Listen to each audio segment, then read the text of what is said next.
नमस्ते, जय माता दी, श्री श्रीवानवस्तुभ्यम, राधे राधे। तो हम लेके आए हैं आज सुहाग गीत। शिव जी के ऊपर है, शिव जी और पार्वती जी का।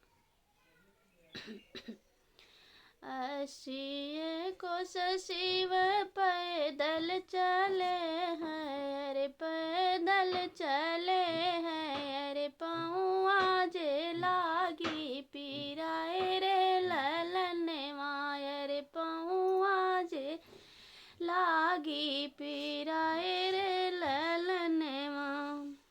भीतराही बाटू की बहरे गौरा दे, बहरे गौरा दे, अरे पौआ जे दे तू दबाई रे ललन मायर, पौआ जे दे तू दबाई रे ललन माँ।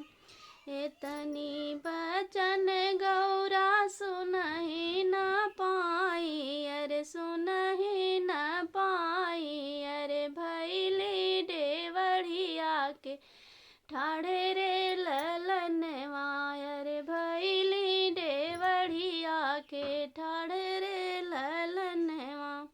सात ही भैया के कही बहिनिया, अरे कही बहिनिया, अरे कैसे के पौआ दबाई रे ललन मायर, कैसे के पौआ दबाई रे ललन माँ।